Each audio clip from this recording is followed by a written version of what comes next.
အဲ့ဒါကြောင့်ဘွဲတဲ့ရာသီမှာရင်တွင်းမှာအပူတကအပူဆုံးဖြစ်တဲ့ဒေါသမီးတွေကိုထုတ်ပစ်ဖို့မြင်လောကကြီးကလည်းပဲပူတယ်ဒေါသတွေကိုမျိုးထားတဲ့ကိန်းအောင်နေတဲ့နှလုံးသားပိုင်ရှင်တွေရဲ့ရင်ထဲမှာလည်းပဲပူနေလိမ့်မယ်အဲ့ဒီရင်ထဲကပူဆိုတဲ့ဒေါသပူတွေကိုထုတ်ပစ်ဖို့ဒီကနေ့ညတက္ကချစ်သူတို့ရဲ့ရွာမှာနော်တို့မေတ္တာတရားတဲ့နော်ပွားများကြရအောင်ပြောဟိဘာတရားကြဲကြဲပြောဘာတရားမင်းတို့အတန်မမီရင်ဘုန်းကြီးကအိတ်ချင်တာမေတ္တာဆိုတဲ့ဒီစာလုံးတို့အဘိဓမ္မာကျမ်းနေမှာပြောတယ်အဓိပ္ပာယ်မြောက်များစွာပြောတယ်မြောက်များစွာပြောပြတိုင်းဖွင့်ပြတိုင်းလည်းပဲလူတို့ပြိဿကိုအများကြီးပြောလို့မရ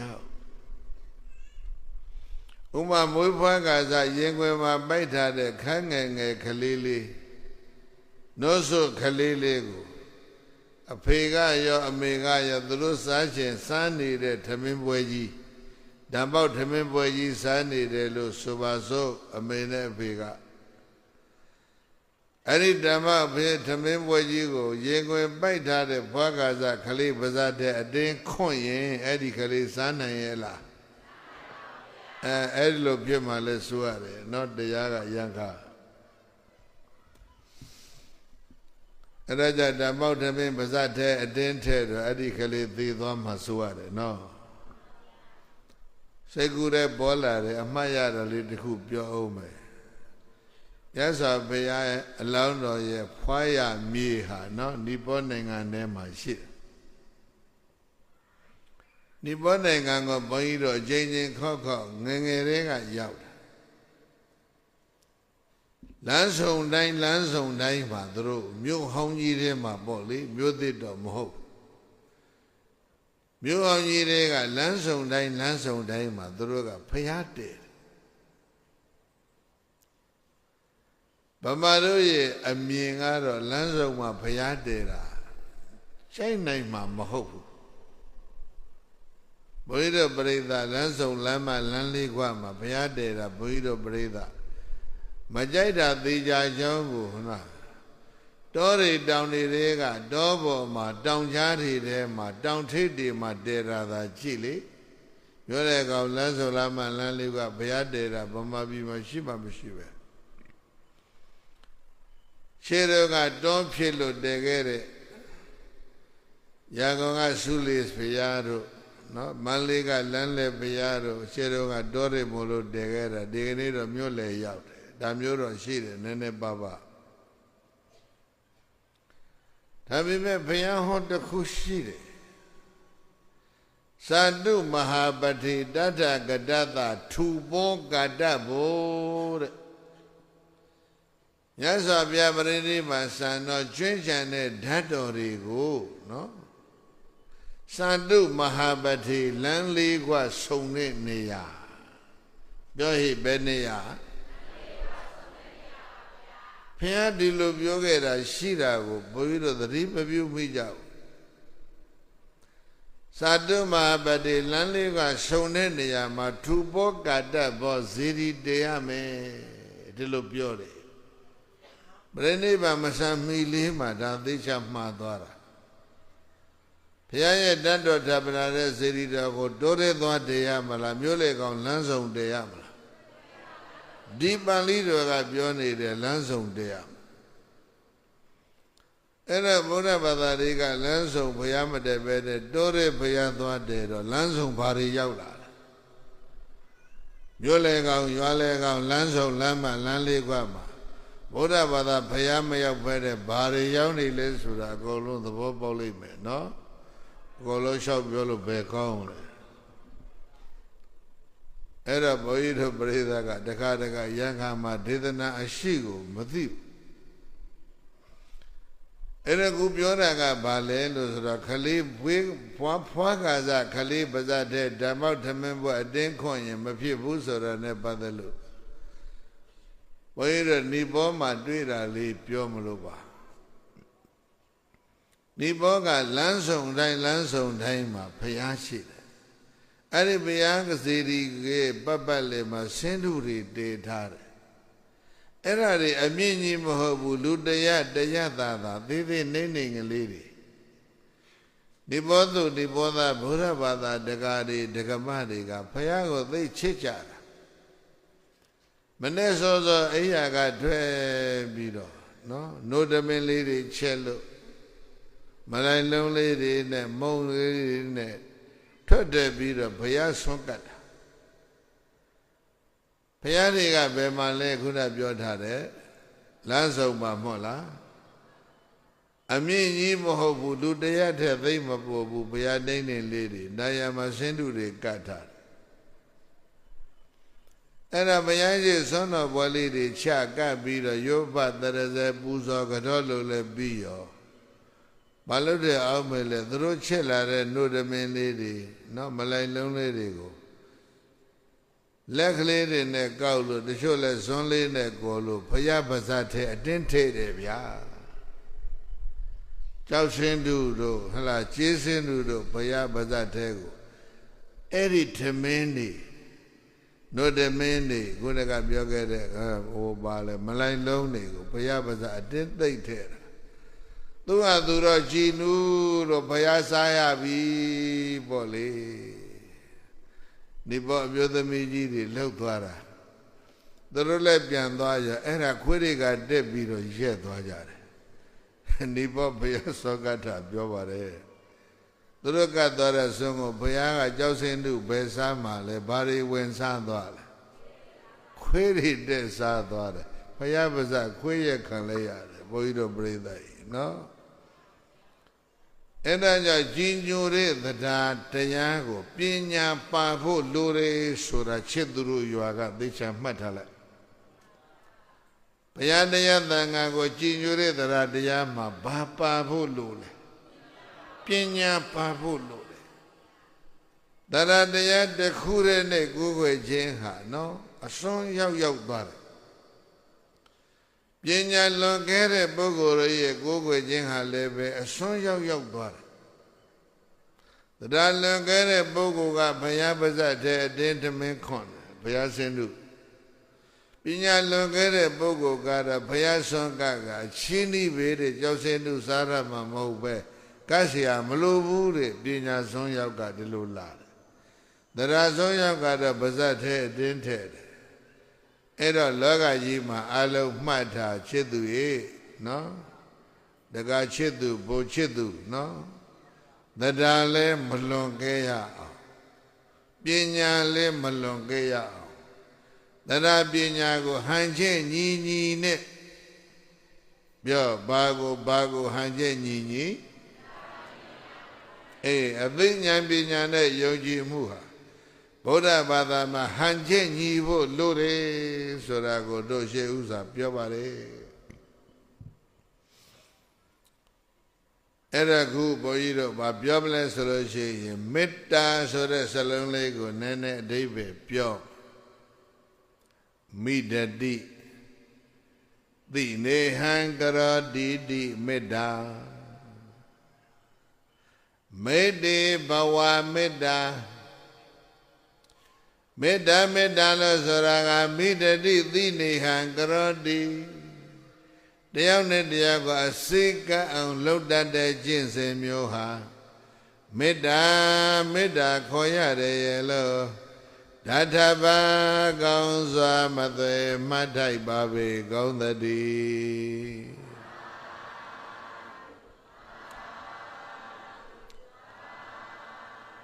ပရိသတ်ရဲ့လူအချင်းချင်းအစိကအောင်ကျင့်ရတဲ့ကျင့်စဉ်မျိုးကိုဘာလို့ခေါ်မလဲ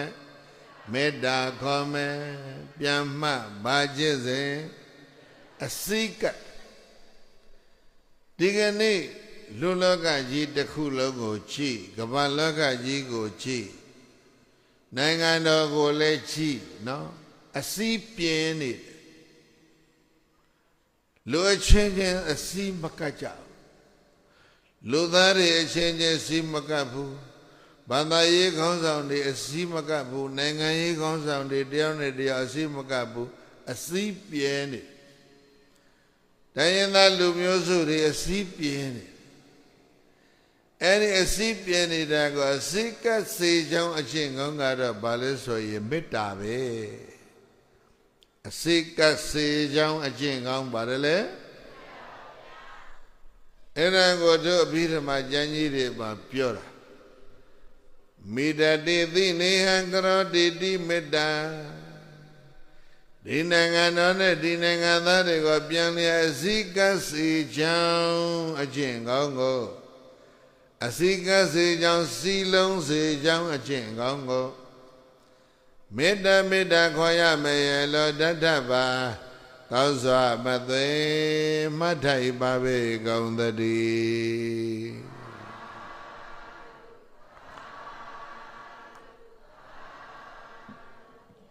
ပရိသတ်ရဲ့လူအချင်းချင်းအစိကတ်တဲ့ခြင်းကိုဘာလို့ခေါ်ဒါပြင်အစိကတ်အောင်ဘာလုပ်မလဲလူချင်းချင်းလူမျိုးချင်းချင်းတိုင်းရင်းသားအချင်းချင်းနိုင်ငံရေးကောင်းဆောင်ဘာသာရေးကောင်းဆောင်လူမျိုးရေးကောင်းဆောင်တွေအချင်းချင်းအစိကတ်အောင်ဘာလုပ်မလဲဆိုတော့ဒီမှာအဘိဓမ္မာကျမ်းကြီးတွေမှာမေတ္တာကိုဖွင့်ပြတဲ့ကျမ်းကြီးတွေမှာပြောတယ်ဟိတုပသံဟာရရတမေတ္တာဟိတုပသံဟာရရတမေတ္တာအစေကရှင်ဟိတုပသံဟာရရတသူတယောက်ကသူတယောက်ဤလူတယောက်ကလူတယောက်ဤအဖွဲ့အစည်းတစ်ခုကအဖွဲ့အစည်းတစ်ခုဤအကျိုးစီးပွားကိုရင်းရင်းနှီးနှီးပူပူကကဆောင်ရွက်ပေးခြင်းဟာအစိကကြောင်းအချင်းကောင်းပါပဲရဲ့လို့တထဘာကောင်းစွာမသွေမှတ်ထိုက်ပါပေကောင်းသတည်း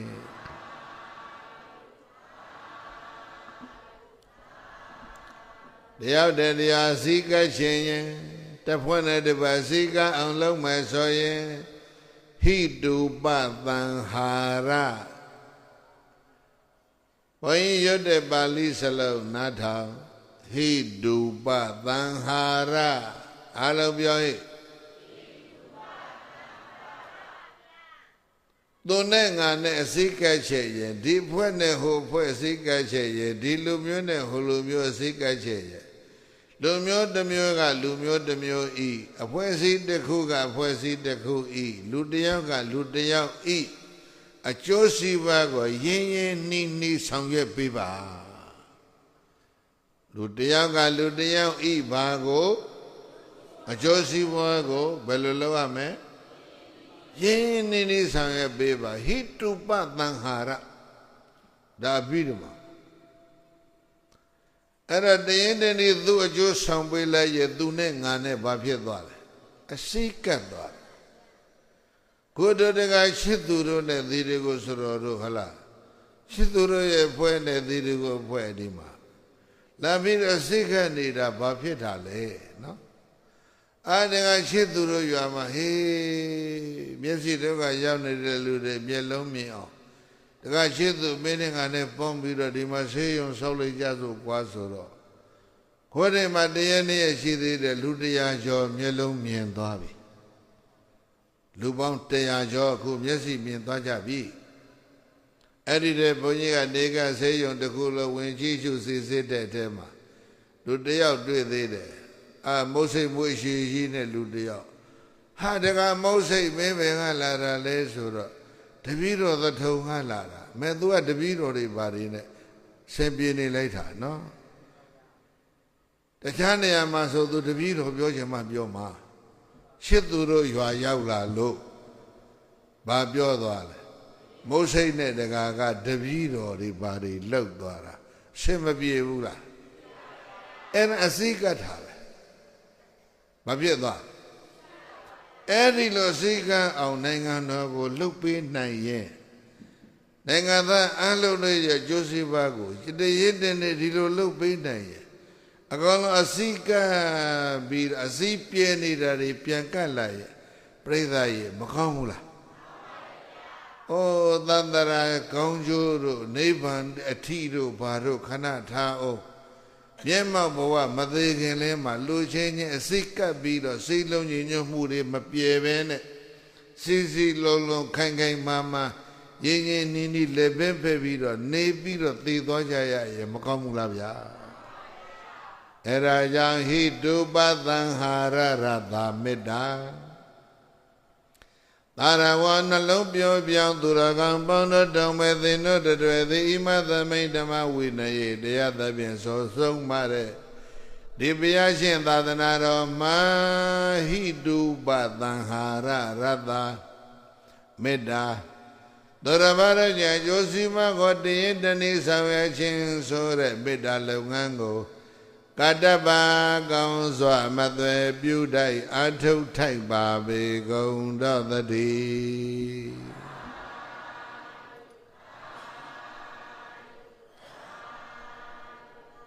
ပရိသတ်ရဲ့စီးပြဲနေတဲ့ကဘာမှာစီကအောင်မလုပ်မဲ့သူအကျိုးကိုတရင်တနည်းဆောင်ရွက်မယ်ပြောပါလုပ်မယ်သူ့ရဲ့အကျိုးကိုသူတစ်ပါးရဲ့အကျိုးကိုရင်းရင်းနှီးနှီးဆောင်ရွက်ပေးရဘာဖြစ်လာမယ်အစိတ်ကလာအကျိုးစီးပွားကိုမဆောင်ရွက်ဘဲနဲ့အကျိုးပြည့်အောင်လုပ်ရင်တော့ဘာဖြစ်သွားအစိတ်ပြေသွားမယ်ဒီကနေ့စီးပြေနေတဲ့အခြေအနေကိုကြည့်ဘုန်းကြီးတို့ပြိဿနောက်အကျိုးစီးပွားဖြစ်တဲ့လုပ်ငန်းကိုတည်တနည်းဆောင်ရွက်ပေးမှုအားနည်းတဲ့အတွက်ကြောင့်အင်္ဂါတော်အစိပြေတာအဲ့ဒါအတွက်ဝိုင်းဝန်းပြီးတော့ဆောင်ရွက်ကြဖို့ဒီကနေ့ဘုန်းကြီးတို့အလေးနဲ့တိုက်တွန်းပါတယ်ဟေတုပသံဟာရရတမေတ္တာအဲ့ဒါသူအကျိုးစီးပွားကိုစနစ်တကျနီးနီးကပ်ကပ်ရင်းရင်းနှီးနှီးဆောင်ရွက်ပေးလိုက်တယ်အာရေမရတဲ့လူတွေရေပေးလိုက်စားစရာဆံမရှိတဲ့လူတွေဆံပေးလိုက်ကိုယ်စရာဆေးမရှိတဲ့လူတွေကိုဆေးပေးလိုက်ဘုရားဘုန်းကြီးတွေကမျက်စိကိုဦးစားပေးလှုပ်ထားမလို့မျက်စိဒုက္ခရောက်နေတဲ့လူတွေကိုမျက်လုံးတွေကိုခွဲစိတ်ကုသနော် donation of vision ပေါ့လေနော်မျက်စိအမြင်တွေကိုလှူပေးလိုက်မယ်လူ100လောက်ကိုမြင်သွားတယ်မနေ့ပြင်ကသဘဲကာကစပြီးတော့လာတော့လှုပ်လိုက်အောင်မယ်နော်မျက်လုံးတစ်လုံးကိုဝယ်ယူမယ်ဆိုရင်သို့မဟုတ်ရောင်းမယ်ဆိုရင်ဘလောက်တန်ဖိုးနဲ့ရောင်းနိုင်တယ်လဲချစ်သူတို့ရွာကဘယ်လိုပြောမလဲတသိန်းပေးရင်မျက်လုံးတစ်လုံးရောင်းမလားတသန်းပေးရင်ရောင်းမလား1 billion ပေးရင်ကိုရောင်းနိုင်ရဲ့လား priceless နော်တန်ဖိုးဖြတ်လို့မရတဲ့မျက်လုံးဒီလိုမဟုတ်လားတို့ဒီမှာတည်ထောင်ထားတာကတော့သိန်းပေါင်းစုစုပေါင်း1000လောက်ကုန်တယ်ပဲထားနော်အဲ့ဒါလောက်ပဲကုန်တယ်1 billion လောက်ပဲကုန်တယ်ဒါပေမဲ့မျက်လုံးတစ်လုံးကဘီလီယံပေါင်းများစွာတန်းနေတယ်မီလီယံပေါင်းများစွာတန်းနေတယ်သူတစ်ပါးရဲ့ကျိုးစီးပွားကိုဒီလိုဘုန်းကြီးတို့ပြိဿရဲ့ဆောင်ရွက်ပေးနိုင်ကြမယ်ဆိုရင်လူအချင်းချင်းဘာဖြစ်လာမလဲအစည်းကပ်လာအဲ့ဒါကြောင့်မေတ္တာဆိုတာနော်အစည်းကပ်စေတတ်တဲ့ကျင့်စဉ်မျိုးနှစ်အဲ့ဒါလိုအစည်းကပ်အောင်မလုပ်ရမလဲသူ့အကျိုးကိုတရင်တနည်းဆောင်ရွက်ပေးရသူ့အကျိုးတရင်တနည်းဆောင်ရွက်လို့အစည်းကပ်မိပြီဆိုရင်နောက်အကျိုးစိတ်ဘာလာလဲတတ္တိယအဓိပ္ပာယ်ကိုတို့အဘိဓမ္မာမှာပြောတယ်အာဂါတဝိနယပိစုပဋ္ဌာနာမေတ္တာကောင်းလိုက်လိဗျာသာရဝနှလုံးပြောပြသူရကောင်းပေါင်းတို့အာဂါတဝိနယပိစုပဋ္ဌာနာအစိကယုံမကပဲနဲ့သူတစ်ပါးအကျိုးကိုဆောင်ရွက်ခြင်းဆိုတဲ့ဒီမေတ္တာတရားဟာအာဂါတဝိနယပိစုပဋ္ဌာနာ ရံညိုတွေကိုဖြည့်စေခြင်းရံညိုကိုပြေစေခြင်းဆိုတဲ့အကျိုးတရားတွေဖြစ်ထွန်းလာလိမ့်မယ်ရဲ့လို့ဓာတ္တပါကောင်းစွာမသွေမှတ်ထိုက်ပါပေကောင်းသတည်း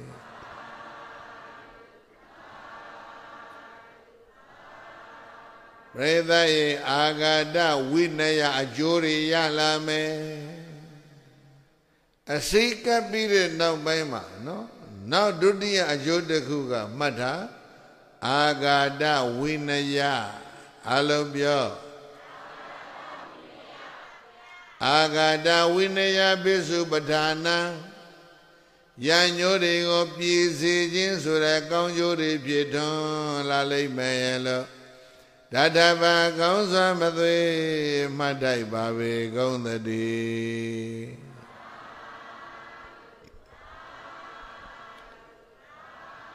အာဂတဝိတယဒီစလုံးကိုမမေ့ကြနဲ့အလုံးပြောဘာပါတယ်ရံညိုးတွေပြည်သွားလိမ့်မယ်တဲ့အကျိုးကပြောဘာတွေပြည်သွားမယ်ဟာအဲ့ဒါလည်းသိအရေးကြီးတဲ့ကိစ္စတစ်ခုပဲနော်ကဘာကြီးအတွက်ကဘာကြီးမှာအညိုးသိကြီးတယ်အညိုးတွေသိများနေတယ်နိုင်ငံတော်ကိုပြန်ချင်းရင်လည်းပဲဘုန်းကြီးတို့ပြိဿကြီးဒါတွေဖြေဖို့သိမလိုဘူးလားရံညိုးတွေကိုဖြေဖို့လိုတယ်လူအချင်းချင်းစီကပ်ဖို့ဘာဖြစ်လဲလိုတယ်အဲ့တော့စီကပ်စေတဲ့ကျင့်စဉ်ရံညိုးဖြေတဲ့ကျင့်စဉ်ကတော့ဘာပဲရှိလဲမေတ္တာလုပ်ငန်းပဲမေတ္တာလုပ်ငန်းကဘာလဲမေးရင်ဟိတုပသံဟာရဒီစလုံးကင်ထားပြောသူတစ်ပါးရဲ့အကျိုးစီးပွားကိုတရင်တနည်းဆောင်ရွက်ပေးပါဗါလေတရင်တနည်းဆောင်ရွက်ပေးပါနော်မြတ်စွာဘုရားကိုယ်တော်မြတ်ကိုဒေဝဒတ္တဆိုတဲ့ယဟန်တပါးကခေါ်ရရကတော့ဒေဝဒတ်ခေါ်တယ်ဘုန်းကြီးခေါ်လိုက်ပုံကတော့ဒေဝဒတ္တလို့ခေါ်လိုက်တယ်နားထဲမှာဘယ်ဥစ္စာပိုချမ်းသာဒေဝဒတ်ဒေဝဒတ္တနားထောင်ကြည့်ဘယ်ရင်ကနားထဲမှာချိုးတယ်အေးစကလုံးကလည်းပဲပြောထအောင်ပြောကြသင်ထားနော်ဗမာရရကရင်ရချင်းရကချင်းရစကပြောကကောက်ကမတတ်သေးတော့တခါတလေစကလုံးအသုံးလွဲသွားပြီဆိုရင်ဆဲတာနဲ့သိတူတာပဲဒေဝဒတ္တနားထောင်ကြည့်လိုက်နားထဲမှာအေးတယ်နော်ဒေဝဒတ်ဆိုတော့တော်တော်ပြင်းတယ်မဟုတ်လားအေးဒေဝဒတ္တဆိုတဲ့ယဟန်တပါးဘုရားနဲ့ညီကိုတဝင်းွယ်သမီးရောက်ဖဒေဝဒတ်ရဲ့နာမရသောရယာကသိဒ္ဓထရဲ့ဇနီးမို့လားသမီးရောက်ဖတော်တယ်ဒါပေမဲ့အဲ့ဒီဒီပဒညီကိုဝမ်းွယ်လေးတော်တယ်သမီးရောက်ဖလေးတော်တယ်မြတ်စွာဘုရားကသတ်ဖို့ကြံလိုက်တာဘယ်နှကြိမ်လို့ကြားဘူးလဲမကြဘူးသေးရဲ့ချင်းချင်းမင်းငါစောင့်နေမယ်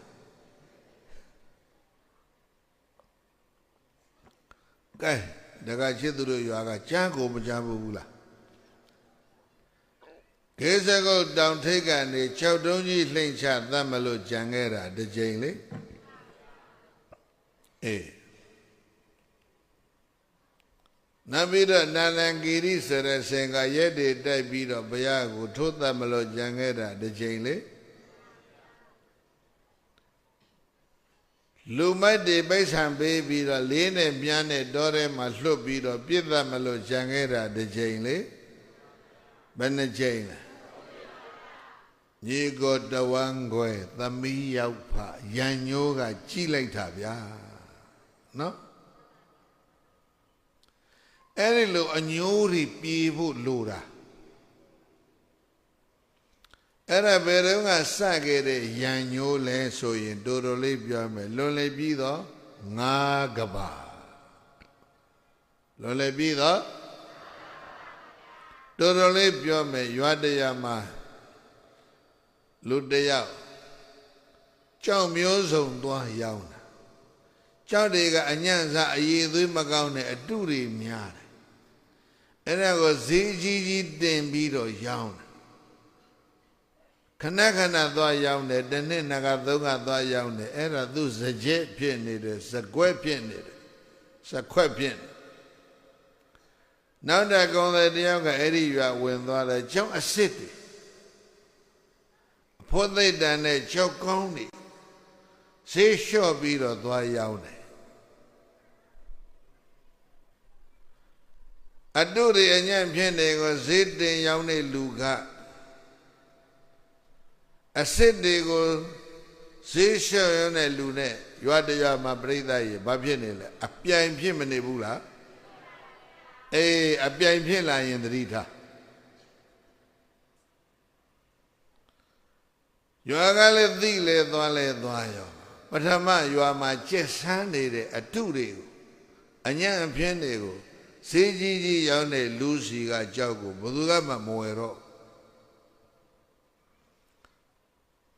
ကြောက်ကောင်းကောင်းကိုဈေးနည်းနည်းနဲ့ရောင်းတဲ့လူစီမကြီးပဲဝယ်ကြတယ်ဘာဖြစ်ပြီလဲပရိသတ်ကြီးစဉ်းစားကြောက်ကုံသေးနှစ်ယောက်ဘာဖြစ်ကြပြီအတုတွေကိုဈေးတင်ရောင်းတဲ့လူကအစစ်တွေကိုဈေးလျှော့ရောင်းတဲ့လူအပေါ်မှာကျေနပ်သေးရဲ့လားအဲ့ဒါကိုမှတ်ထားအလုံးပြောအိတ်သာလို့ခေါ်တယ်ဘာခေါ်လဲအလုံးပြန်ပြောဗါတယ်လေအိတ်သာဆိုတာသာလေးအိတ်နေတာပြောတာမဟုတ်ဘူးသူတော်ဘာတို့ရဲ့အောင်မြင်မှုကိုဖြစ်ထွန်းမှုကိုကြီးပွားမှုကိုတိုးတက်မှုကိုမကျေနပ်တဲ့သဘောကိုဘာခေါ်လဲအိတ်သာပရသံပါတိအသာနာလက္ခဏာအိတ်သာပရသံပါတိသူတော်ဘာတို့ရဲ့ဖြစ်ထွန်းနေတာတွေကြီးပွားနေတာတွေတိုးတက်နေတာတွေအောင်မြင်နေတာတွေကိုမကျေနပ်နိုင်သီးမခံနိုင်တဲ့ဒီသဘောကိုအိတ်သာခွန်ရတယ်လို့ဓာတပါကောင်းစွာမသွေမှတ်ထိုက်ပါပဲကောင်းသတည်း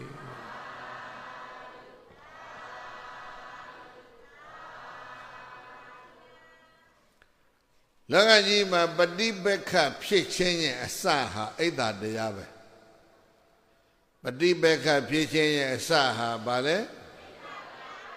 starting point of the conflict and the fighting jealousy no jealousy is the starting point of the conflict and fighting မနာလိုခြင်းဝန်တိုခြင်းသည်ပฏิပက္ခဖြစ်ခြင်းဤဘာလဲအစအဲ့ဒါသူတော်ဘာကကြောက်အစစ်အမှန်ကိုဈေးမှန်မှန်နဲ့ရောင်းအောင်မြင်တယ်မဟုတ်လားအဲ့ဒီအောင်မြင်သူကြီးပွားသူတိုးတက်သူတို့ကိုကျေနပ်အောင်နှလုံးသွင်းခြင်းဟာလည်းပဲမေတ္တာတရားရဲ့ဒါ foundation ပဲအောင်မြင်သူကြီးပွားသူဖြစ်ထွန်းသူတို့ကိုဘယ်လိုနှလုံးသွင်းရမလဲကျေနပ်အောင်နှလုံးသွင်းပြောင်းအားလို့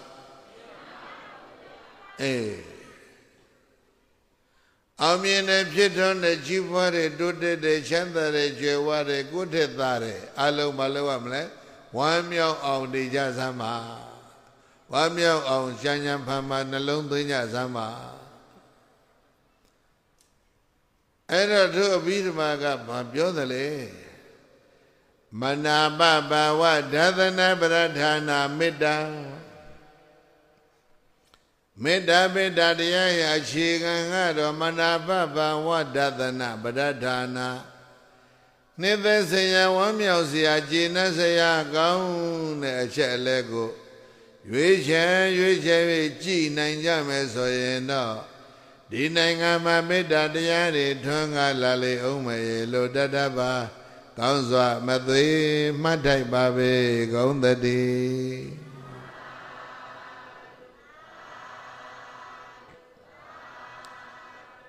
ဒီစလုံးမှတ်တာမနာပဘာဝဒသနာပြန်ပြောမယ်မနာပဘာဝဒသနာအလုံးပြော မနာပဘာဝဒသနာအလိုပြောသားပြောပြန်ကအမနာပဘာဝပြောပြန်ပြောရင်ဘာပြောမလဲအမနာပဆိုရင်လူတယောက်ရဲ့မကောင်းသတင်းတွေကိုအမနာပခေါ်တယ်မဟုတ်လားအကောင်းဘက်ကကြည်တာကိုမှတ်တာမနာပဘာဝဒသနာအဲ့တော့ဗုဒ္ဓရှင်တော်ရဲ့ဒီမေတ္တာတရားဟာဒါဒသနိကဗေဒပဲဘာဒသနာလဲဒသနာဆိုတာရှုမြင်သုံးသပ်တာမဟုတ်လားဘယ်လိုရှုမလဲအကောင်းဘက်ကရှုပါဖြစ်ထွန်းတဲ့ကြီးပွားတဲ့တိုးတက်တဲ့အောင်မြင်တဲ့ဩသူ့မှာကံကောင်းလို့သို့မဟုတ်ဉာဏ်ကောင်းလို့သို့မဟုတ်ဝရိယကောင်းလို့သို့မဟုတ်ရှေးကောင်းမှုရှိလို့သို့မဟုတ်မိတ်ကောင်းရှိလို့သို့မဟုတ်စေတနာကောင်းတဲ့ပစ္စည်းကောင်းကြောင့်ဘာဖြစ်လဲသူအောင်မြင်တာဘယ်ဘက်ကကြည့်မလဲအကောင်းဘက်ကကြည့်ရပြောဘယ်ဘက်ကကြည့်အဲ့ဒါကိုဘာလို့ခေါ်မလဲမနာပဘာဝဒသနာပရဒါနာမေတ္တာမေတ္တာတရားလို့ဆိုတာဟာမနာပဘာဝဒသနာပရဒါနာနိသစရာဝမ်းမြောက်စရာကျင့်စရာကောင်းတဲ့အချက်လက်တွေကိုရွေးချယ်၍ကြည်နိုင်ကြမယ်ကြားနိုင်ကြမယ်စဉ်းစားနိုင်ကြမယ်ဆိုရင်လေမေတ္တာတရားတွေဖြည့်ထွန်းလာလိမ့်မယ်လို့တတ်တာပါကောင်းစွာမသွေမှတ်ထိုက်ပါပဲကောင်းသတည်း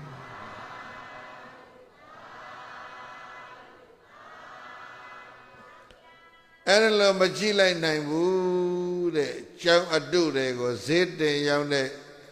ကျောက်ကုံတွေကကျောက်စစ်တွေကိုဈေးလျှော့ရောက်တဲ့ကျောက်ကုံတွေကိုဒီကောင်ငတ်ဆက်ခွက်လာနှိုက်တဲ့ကောင်ဘာတွေဖြစ်လာလဲအိတ်သာဘာတွေဖြစ်လဲမနာလိုခြင်းဝန်တိုခြင်း jealousy ခေါ်တယ်အဲ့ဒါ starting point of the conflict ပဲအဲ့ဒီကစပြီးတော့ပဋိပက္ခဖြစ်တာဇတ်တော်မှာကတော့ရွေးကုန်တဲ့နှစ်ယောက်ရွေးအပြတ်ရောင်းတယ်လို့ဒီလိုပါတယ်ဘုန်းကြီးကခင်မီအောင်ကြောက်ရောင်းတယ်လို့ပြောလိုက်တာရှင်မတေမောင်ကထားတဲ့ဇတ်အဲ့ဒါသိကောင်းအဲ့တော့6အတုကိုဈေးတင်ရောင်းတဲ့လူက6စိတ်ကိုဈေးလျှော့ရောင်းတဲ့လူကိုဘာဖြစ်လဲချမယ်ဒီကောင်တော့သတ်မယ်ငါဆက်ခွဲဝင်နှိုက်တဲ့ကောင်ငါဆက်ချက်ဝင်စားတဲ့ကောင်ချမ်းမယ်ဆိုပြီးတော့ဒုံးနဲ့ဓာတ်နဲ့လူအုပ်နဲ့လိုက်ခံရတယ်ဗျာစစ်မှန်တဲ့လူတယောက်ဟာမယိုးသားတဲ့လူတယောက်ရဲ့ဘာဖြစ်တာလဲရန်ညိုးဖွဲ့ခြင်းကိုခံလဲရဘယ်ရွာမှာလဲအဲ့ဒီရွာမှာလို့ပြောချစ်သူတို့ရွာမှာမဟုတ်စေနဲ့နော်အဲ့ဒါနဲ့ဓာတ်နဲ့လှန်နဲ့လူအုပ်နဲ့လိုက်ပြီးတော့သတ်မလို့ငါစကြဲဝင်နှိုက်တဲ့ကောင်လိုက်တာဗျာမကန်ကြောက်ရောက်တဲ့လူကပြေးရတယ်မကန်ကောင်ကအတင်းလိုက်တယ်ဒီကနေ့ကဘာမှာဖြစ်နေတာအဲ့ဒါမျိုးတွေများတယ်လိုက်တဲ့တူအောင်ရှုံးမော်တော်ဂျုံနဲ့မြေဖြတ်ကူးသွားတယ်လို့ပြောရအောင်ပရိသတ်ဟိုဘက်ကန်းရောက်သွားတယ်နောက်ကလိုက်လို့မမီဘူးလွတ်မြောက်ပြီးဟိုဘက်ကန်းရောက်သွားတဲ့ကြောက်ကုန်တွေကိုဒီဘက်ကန်းကဓာတ်ကြိုက်ထားတဲ့လူကပါလေအေးမင်းဒီဘဝသတ်လို့မရရင်ဘဝတိုင်းတွေ့တဲ့နေရာမှာသတ်မယ်အဲ့ဒါဘာခေါ်လဲအာဃာတဘာခေါ်လဲအဲ့ဒါမျိုးတွေပြီးပါစေလို့တို့ဒီကနေ့အဲ့ဒါကိုဆူတတ်ပြီးတော့ဒီမေတ္တာကိုခေါ်တာဒီဘဝသတ်လို့မရရင်ဘဝတိုင်းတွေးတဲ့နေရာသတ်အဲ့ဒီနှစ်ယောက်ပဲတဲ့ဘုန်းကြီးတို့ပြိဿရေကြောက်အပြန်ရောက်တဲ့ဂုံတဲ့နှစ်ယောက်ပဲတဲ့ငါးကဘာဖြတ်သန်းပြီးတော့လာခဲ့တာတို့များဖြစ်နေတဲ့ဒီကဘာမှာကြောက်ကိုအမှန်အကန်အစစ်အမှန်ကိုဈေးမှန်မှန်နဲ့ရောင်းတဲ့ဂုံတွေက သိတ္တတဂေါရမဗုဒ္ဓဖြစ်လာတယ်ကျောင်းအတုတွေကိုဈေးတင်ပြီးတော့လိန်ရောင်း50ခွဲဝင်နိုင်တဲ့ကောင်တော့သတ်မဲ့ဆိုလိုက်တဲ့ကုန်တွေကဘာဖြစ်သွားလဲဒေဝဒဖြစ်လာတယ်ရံညိုးကြီးတာဘယ်နဲ့ကဘာကြာသွားလဲ competition နော်ပြိုင်ဆိုင်ခြင်းဟာရံညိုးကိုပြစ်စေတယ်ဒါသတိထားစီးပွားရေးပြိုင်ဆိုင်မှုပရိသတ်ရေးရံညိုးကိုဖြစ်စေတတ်တယ်နိုင်ငံရေးပြိုင်ဆိုင်မှုနော်ဒါရံညိုးတွေကိုအများကြီးဖြစ်စေတတ်တယ်အဲ့ဒါကြောင့်ဘုရားနဲ့ဒေဝဒတ်တို့ဆုံလာတဲ့ဒီဘဝရံညိုးကမပြေတော့ဘာဖြစ်လဲကြောက်တုံးနဲ့လိမ့်ချဘုရားကတောင်းကြီးပါဟာနလဂိရိစိန်ကရဲတိုက်ပြီးတော့အဇရတနဲ့ပန်းပြီးတော့မြတ်စွာဘုရားဆွမ်းကကြွတဲ့နေရာမှာထိုးမလို့ကြံလူမတ်တွေစီးရုပ်ပြီးတော့ပိဿံပေလေးနဲ့မြန်းနဲ့တော်တဲ့ကိအောင်နဲ့ဘုရားကိုပြစ်သမလို့ကြံဘယ်နှကြိမ်ကြံလဲမပြေတာဘသူဘက်ကဒေဝဒဘက်ကကြောက်ရှုံးတဲ့ကြောက်ကုန်တဲ့ဘက်ကမပြေဘူးပြေတာကကြောက်အစိတ်ကြောက်မှန်ကိုဈေးမှန်မှန်ရောက်တဲ့ဘက်ကဖျားဖြစ်လာပြီးတော့ဘာဖြစ်လဲပြေးသွားတယ်နော်အဲ့တော့ရံညိုးကိုဖြေနိုင်တဲ့ပုဂ္ဂိုလ်ကဘုရားဖြစ်ပြီးတော့ဘယ်ဝင်သွားပြီလဲနိဗ္ဗာန်ဝင်သွားပြီမဖြေနိုင်တဲ့ကုံတဲ့ဘယ်ရောက်သွားဒေဝဒတ်ဖြစ်ပြီးတော့ဒီကနေ့ဘယ်မှာရှိလဲဘယ်မှာရှိလဲအဝိဇ္ဇိမှာရှိတယ်မို့လားအလုံးဖြေကြပါဗျာအလုံးဖြေနိုင်ကြပါစေဗျာနော်အာဂတဝိနယပိစုပဋ္ဌာနာမေတ္တာမေတ္တာတရားလို့ဆိုတာကအာဂတဝိနယပိစုပဋ္ဌာနာရံညိုးတွေကိုဖြေပြောက်ခြင်းဆိုတဲ့အကျိုးတရားတွေဖြေထမ်းလာလိမ့်မယ်ရဲ့လို့ဓာတဗံကောင်းစွာမသွေမှတ်ထိုက်ပါပေကောင်းသတည်း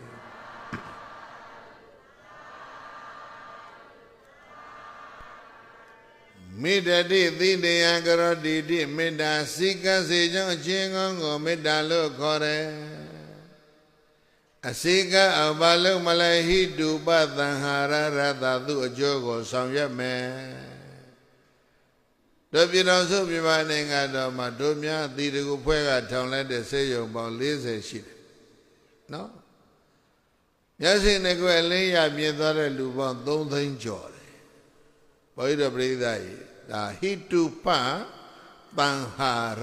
သူအကျိုးကိုဆောင်တာပဲမို့လားနော်အေးအလုံးအစိကတ်စေခြင်းကောင်းကျိုးတွေလည်းပဲတရားနဲ့တရားဆောင်ရွက်ပေးစေခြင်းနောက်ဆိုကျင့်စရာကောင်းသောကျိုးကျေးဇူးကမေတ္တာရဲ့အကျိုးဟာဘာလဲဆိုတော့အာဂတဝိနယပိစုပဋ္ဌာနာမေတ္တာအာဂတဝိနယပိစုပဋ္ဌာနာသူ့အကျိုးကိုကောင်းကောင်းကြီးနီးနီးကန်းကဆောင်ရွက်ပေးမယ်ဆိုလို့ရှိရင်လေရံညိုးတွေပြေပြောင်းသွားလိမ့်မယ်ဆိုတဲ့ဒီအကျိုးတရားတွေဖြစ်ထွန်းလာမယ်ရဲ့လို့ဓာတဗံကောင်းစွာမသွေမှတ်ထိုက်ပါပေကောင်းသတည်း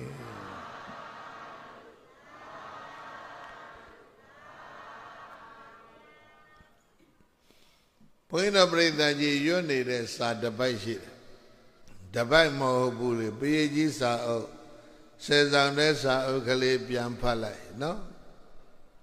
ယတာနုဘာဝတောယခာပြီးတော့ဘယ်လိုဖတ်မလဲနေဝဒသန္တိဘိဒနံပြီးတော့ယမိစေဝနုယောဇံတောရတ္တိဓိဝမတန္တိတောကောင်းလိုက်တာယတအကျင့်မေတ္တာတရားရဲ့အနုဘဝတော်သောတတိကြောင့်ယက္ခဘလူတွေဟာဗေဒနာကြောက်เสียကောင်းတဲ့အချက်အလက်တွေကိုကြောက်เสียကောင်းတဲ့အာယုန်တွေကို နေဝတသန္တိပြကိုမပြတော့ဘူးယသနုဘဝတောယကနေဝတသန္တိဘိန္ဒနာမေတ္တာရဲ့စွမ်းသတ္တိကြောင့်ဘလူတွေဘယ်တော့မှမချင်းချောက်တော့ဘူးဘောအဓိပ္ပာယ်ကဒါအဲ့ဒါကြောင့်မို့လို့အလုံးပိသရဲ့ယမိစေဝနုယုံစံတော်အဲ့ဒီမေတ္တာကိုပဲအနုယုံစံတော်ထပ်တလဲလဲလေ့ကျင့်ကြစမ်းပါမလားတော့လေ့ကျင့်ရမလဲရတ္တိန်ဒီဝံနေရောညာရောရတ္တိန်ဒီဝံပါရလေနေရောညာရောအတန္တိတာမပြင်းမယိနော်နေရောညရောမပြင်းမယိဒီမေတ္တာကိုလေ့ကျင့်ကြစမ်းပါယသနုဘဝတော်ကအဲ့ဒါမဟုတ်လားယုပ္ထာကိုအဓိကမပြောဘူးပွားများဖို့အဓိကပြောတာယသနုဘဝတော်ရဲ့ကနေဝတ္တသန္တိပေဒနာယမိစေဝနိယောဇနာရတ္တိတိဝမတ္တန္တိတော်ဒါပဲမေတ္တာရဲ့စွမ်းတတ္တိကောင်းလွန်းလို့ဘလူတွေဘယ်တော့မှမချင်းချောက်ဘူးဒါကြောင့်အဲ့ဒီမေတ္တာတရားကိုနေရောညရောပြင်းပြင်းထန်ထန်ဘာလို့ရမလဲလေ့ကျင့်ကြစမ်းပါမှားထားတာဘုန်းကြီးတို့ပြိဿကရဈေးရောင်းကောင်းမလားလို့ဘေးကရံငယ်အစရကင်းမလားဆိုပြီးတော့ရွတ်နေကြတာအရွတ်ကများနေတယ်အနှစ်သိမ့်မပါဘူးအဲ့တော့အရွတ်ထဲမှာအနှစ်ပါအောင်လူကြပါလို့ဒီကနေ့ချစ်သူတို့ရွာမှာတိုက်တွန်းတယ်တော်လုံးနေတဲ့မေတ္တာလုပ်ငန်းရဲ့အခြေခံအဲ့တော့အဲ့ဒီမေတ္တာသုတ်ထဲမှာအလဲကောင်ကြော်ပြီးတော့ဖတ်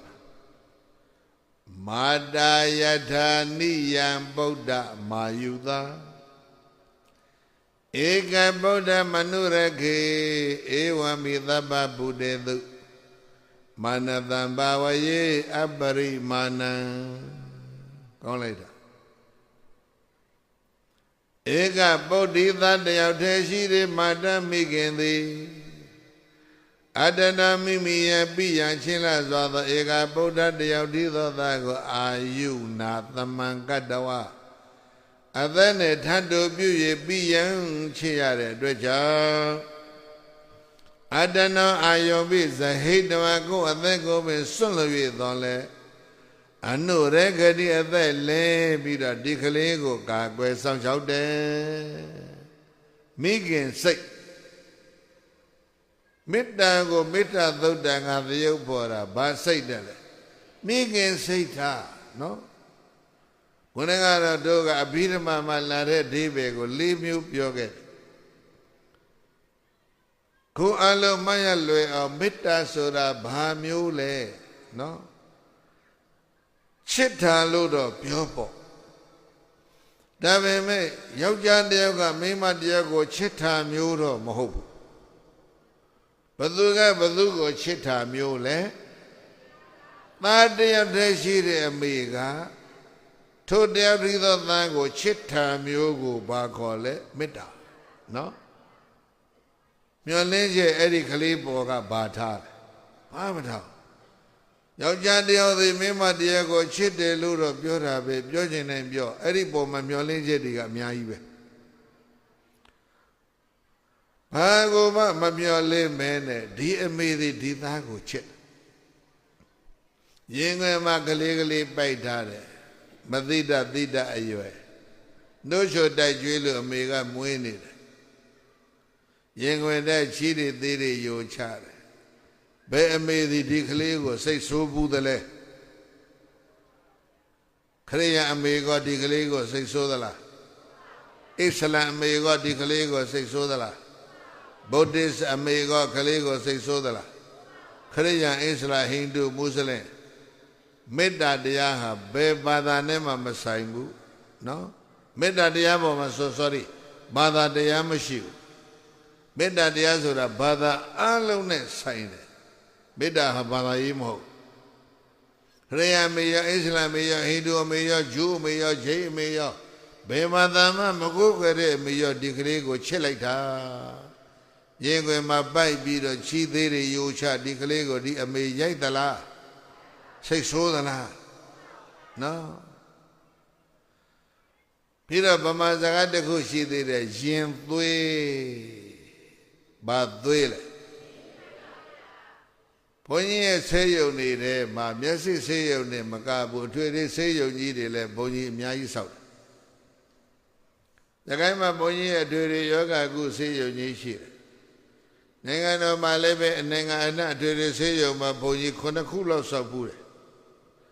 အဲ့ဒီအထွေထွေဆေးရုံတွေအားလုံးတိုင်းပြည်မှာဆောက်တာတွေကတော့အကုန်လုံးအစိုးရကိုဘုန်းကြီးကလွှဲပေးလိုက်ပြီးပြီ။ဘုန်းကြီးတို့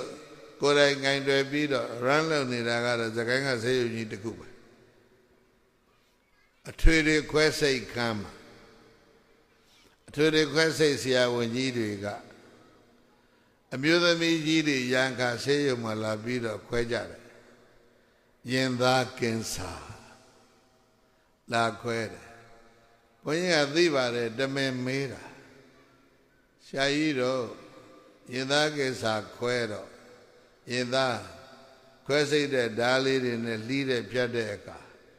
ထွက်လာတဲ့သွေးကအဖြူလားအနီလားဘာရောင်ထွက်တယ်လဲမေးတာ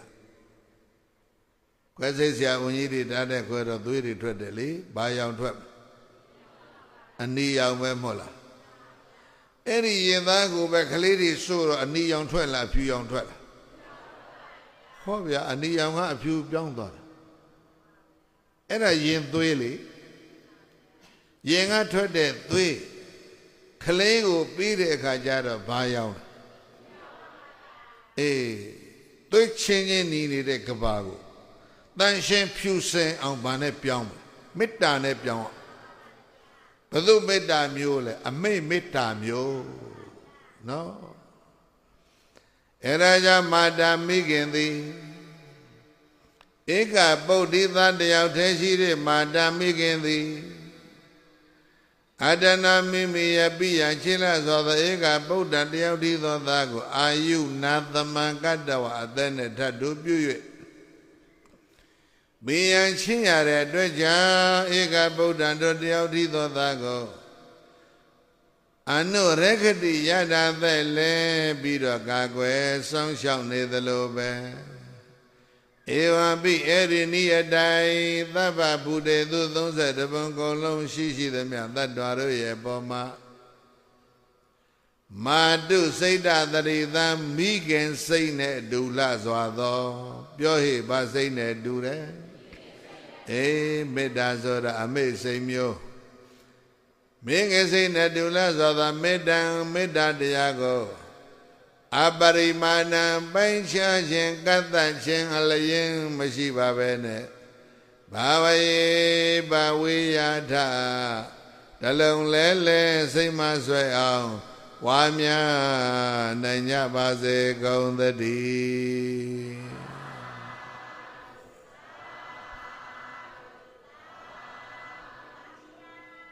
မေတ္တာရဲ့စွမ်းရည်နော်နေရနေတဲ့သွေးကိုဖြူအောင်ဖန်ဆင်းပေးလိုက်တယ်မို့လားအဲ့ဒါကလေးတွေအသက်ရှင်ဖို့ဖြစ်လာတယ်နော်သွေးရှင်ချင်းနေတဲ့ကဘာကိုကမ္ဘာနိုင်ငံရေးခေါင်းဆောင်ကြီးတွေအားလုံးစီးပွားရေးခေါင်းဆောင်တွေအားလုံးလူမှုရေးခေါင်းဆောင်တွေအားလုံးဘာသာရေးခေါင်းဆောင်တွေအားလုံး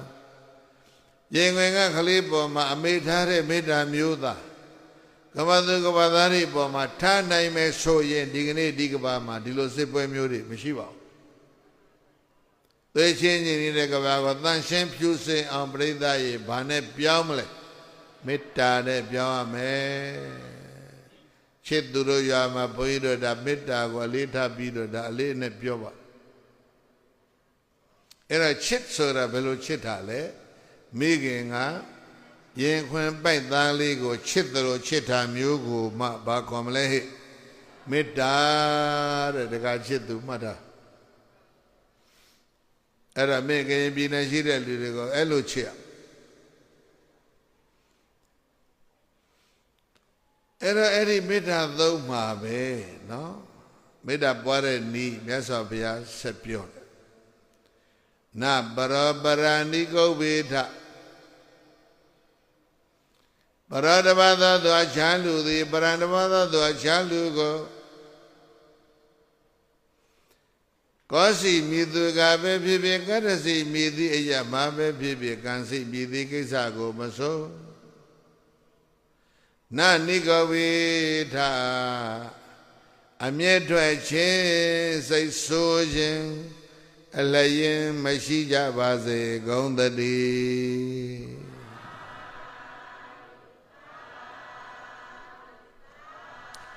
Na baro baranigo vita dhamita bo.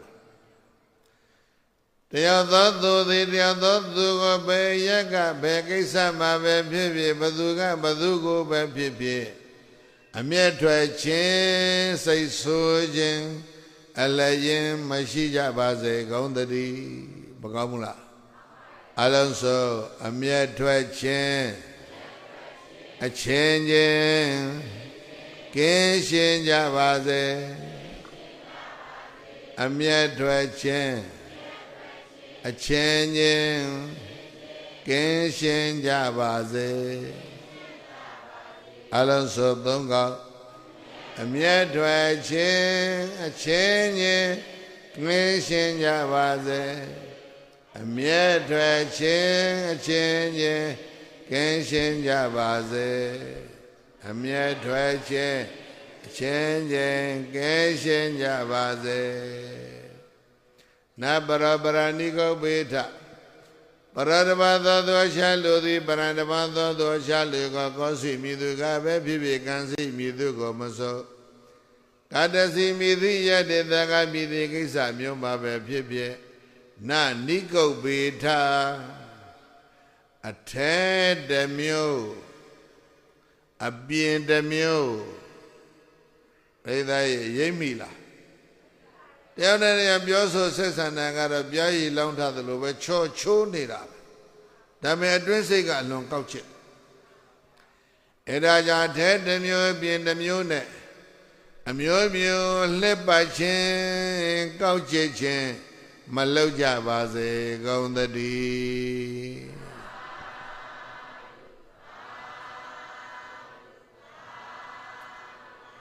So I may flip back lodging a changing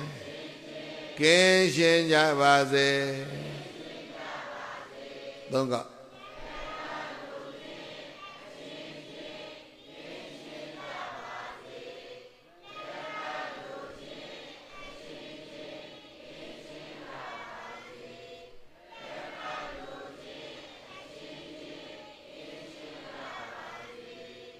Nabarabara niko beta, nabarabara nati menyita. Paradabada dosha lodi, parandabada dosha lugo, kosi midu gabe pipi, kansi midu go masaka desi midi yaga midi kisa myo babe maso. Nati menyita, damita bora pita. Nati menyita, alon sojidan.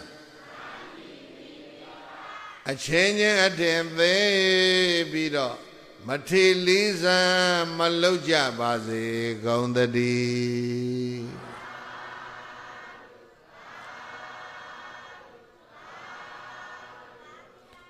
Gondala Mini Taro, Widow Paga. Taki window ye, Nanga Capillo go a leather. Payamyu Taki Winegale, Gabashi de Lumure, do a mew a miaso, Malay Managa. Bago Swepie de Manale, a mew Swepie de Mana, no? Don't time be my Lumio Boundia, those at least allow needed no. Ilomana Mew Mashibu, Yeji. A mew Swepie de Mana. Payamyu Taki Winega, do a mew a miaso. Whether I may hear that will baga. Da boy to brave thy. Tananga, Menso Yazadiga, Chatananga, Menso Yazadi Tantoy. The Lobe Dandu ye do Galare, do Tabida, do Sa, do Pure, do Sene, Dilobe, Loya Mabe Mola. They can eat chili. လူဖြူတွေရဲ့တိုင်းပြည်ကိုလူမဲတွေသွားတော့လေတန်းတူရီတို့ဆက်ဆံစပွဲအတူထိုင်ပြီးတော့အတူတူပဲစားတော့ကြတာပဲဒီလိုမဟုတ်လားအေးချင်းရဲ့မွဲတဲ့နိုင်ငံကလေးတွေကခေါင်းဆောင်တွေကိုတထေးနိုင်ငံတွေကလည်းပဲဆက်ဆံတော့တန်းတူရီတို့ပဲဆက်ဆံတာပဲမဟုတ်လားကိုရမဟုတ်ဘူးကောသလအမျိုးကရုပ်တယ်ကွာဒေါသကေဝင်တွေကမြတ်တယ်ကွာဓာတုနေရာမပေးဘူးဆိုပြီးတော့သာကေဝေနေကကလထိုင်နဲ့ထိုင်ပြီးတော့ကောသရမင်းရဲ့သားဝိရူပကိုကျမ်းပြင်မှာထိုင်ခိုင်းတယ်တဲ့မင်းချင်းဆက်ဆံတာပရိုတိုကောကတလွဲကြီးနော်အဲ့ဒါဝိရူပကစိတ်ဆိုးပြီးတော့ပြန်သွားပြီးတော့သာကေဝင်အမျိုးတွေမှန်သမျှအကုန်တက်တိုက်ခိုက်ဖြိုဖျက်ပြီးတော့ဘုရားမျိုးတွေအသက်ခံရတာဝိရူပကတတ်တာဘာကြောင့်လဲအထင်သေးလို့ဘာဖြစ်လို့လဲလူမျိုးချင်းချင်းထင်သေးတဲ့ကိစ္စကအဲ့တော့ကြီးကျယ်တဲ့စစ်ပွဲကြီးတွေဖြစ်သွားတယ်သာသနာတော်ရဲ့သမိုင်းမှာရှိတယ်ကမ္ဘာသမိုင်းမှာလည်းဒါတွေအများကြီးပဲအဲ့ဒါကြောင့်ပရောဓဘသောသူချမ်းလူသည်ပရဏဘသောသူချမ်းလူကိုကောစီမြည်သူကပဲဖြစ်ဖြစ်ကံစီမြည်သူကမသာကတစီမြည်သည်ရာကမြည်သည်ကိစ္စမျိုးမှာပဲဖြစ်ဖြစ်နာတိမေညေထံအချင်းချင်းအထင်သေးပြီးတော့မထေလေးစားမလောက်ကြပါစေကုန်သတည်း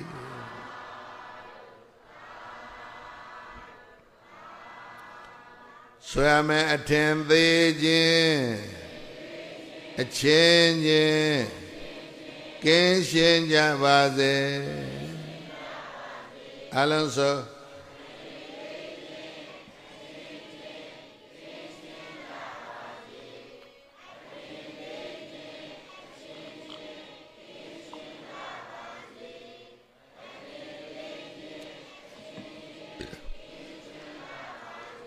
ဟုတ်ပြီနာပရပရဏိကောဝေထနာတိမေညေထံကရစီနာကိဉ္စီဗျာရောသနာပရောဓဘသောသူအချမ်းလူသည်ပရဏဓဘသောသူအချမ်းလူကိုကတ္တစီမြည်သည်ယမမဆိုကောစီမြည်သူကပဲဖြစ်ဖြစ်ကံစီမြည်သူကိုမဆိုဗျာရောသနာယနှောက်ရှက်လို့တဲ့စိတ်ဖြင့်ပြောရင်ဗာစိတ်လဲတဲ့ပြောရင်ဘသူကမှဘသူကိုမှအနှောက်ရှက်မပေးပါစေနဲ့ဒီမေတ္တာလဲနာနာပို့အောင်တရားလုံးနေတဲ့လူငန်းကိုခြားတယောက်ကနှောက်ရှက်ပေးခြင်းတာတစ်ဖွဲ့လုံးနေတဲ့လူကိုခြားတစ်ဖွဲ့ကနှောက်ရှက်ပေးခြင်းတာလူမျိုးတစ်မျိုးဆောင်ရွက်နေတဲ့လူငန်းကိုခြားလူမျိုးတစ်မျိုးကနှောက်ယှက်ပေးခြင်းတာဒါတွေကဘာမှတနည်းတခြားများလာအဲ့ဒါကိုမြင်တော်မူသောတို့မြတ်စွာဘုရားကနော်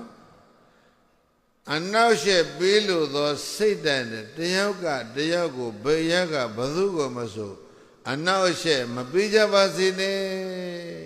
ဒါလည်းပဲမေတ္တာပို့ပဲမဟုတ်လားအလုံးစုံနှောက်ယှက်လိုခြင်းအချင်းချင်းကင်းရှင်းကြပါစေနှောက်ယှက်လိုခြင်းအချင်းချင်းကင်းရှင်းကြပါစေအလုံးစုံ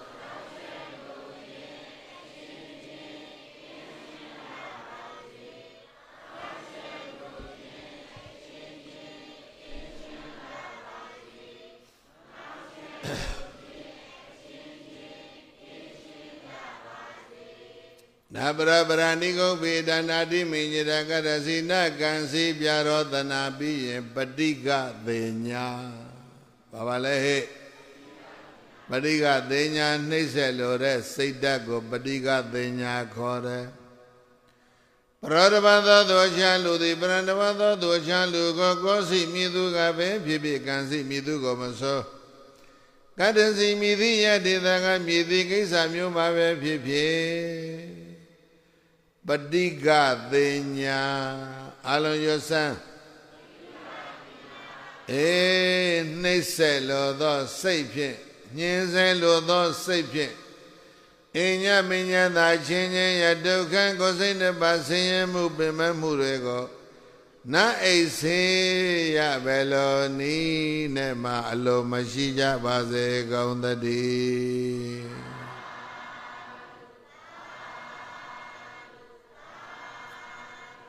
အလုံးစုံနှိမ့်ဆက်လိုခြင်းအချင်းချင်းကင်းရှင်းကြပါစေဆို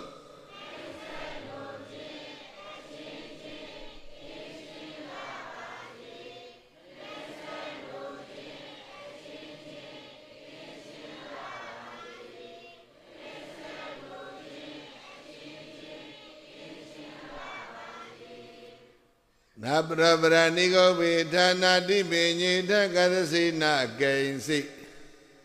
မြရောဒနာပฏิကသိညာနောက်ဆုံးလာတာကနိညမညတဒုက္ခမိတ်စေယနိညမညတဒုက္ခမိတ်စေယဆိုကြည့်သားနိညမညတဒုက္ခမိတ်စေယဆိုကြည့်အောင်အညောတယောက်သောသူသည်အညတ်သတယောက်သောသူဤဒုက္ခကိုယ်စိတ်နှစ်ပါးဆင်းရဲမှုပင်မမှုဒုက္ခရောက်တာတွေကိုနတ်အိစေရဘယ်လိုနည်းနဲ့မှအလိုမရှိကြပါစေကုန်သတည်းတယောက်သောသူကတယောက်သောသူဒုက္ခရောက်တာကိုမလိုလားပါစေနဲ့ပရိသတ်ရဲ့နားလည်ဖို့ခက်သလားတယောက်သောသူကတယောက်သောသူဒုက္ခဖြစ်တာကိုပါတယ်လေမလိုလားပါစေနဲ့အဲ့ဒါမေတ္တာပို့ဟိုကြောက်ဆယ်ကဝေဘူးတောင်ဝေဘူးစတော်ဘုရားကြီးအသက်ထင်ရှားရှိတော့ကဘုန်းကြီးတို့မှတ်သားဘူးတဲ့မိုးဥကြကလေးလေထဲမှာကောင်းရိပ်ချိန်တုန်းကကြံ့ကြံ့ခဲ့တဲ့ကောက်ပင်ကောက်လှိုင်းအလေးအလွင့်လေးတွေကမိုးဥချတော့ပေါက်ပြီးတော့လေထဲမှာစိမ့်စိမ့်လေးတွေလေတိုက်ရင်လွင့်နေတယ်ကောသောစိမ့်စိမ့်လေးလှုပ်လှုပ်လှုပ်လှုပ်နေသလိုပဲအဲ့ဒီမိုးဥချနွားတွေကသိမြူးတာလေခွက်ထဲနွားတွေအဲ့ဒီကောက်ပင်လေးတွေစပားစိမ့်လေးတွေသစ်ပင်စိမ့်လေးတွေပြည့်စိမ့်လေးတွေစားရင်နဲ့ကောင်းကင်ကမိုးရိပ်ချုံလေးတွေကတိုက်တော့နထီးကြီးတွေမြူးပြီးတော့အဲ့ဒီမှာရဖြစ်ပြီးခွေကြတာနွားနှကောင်ခွေနေတာအာကောင်းတွေပေါက်ကွဲပြည့်ပြီးသိုးတွေကိုယူစီကြဝေဘုစတော်ဘုရားကြီးကဆွမ်းစားပြီး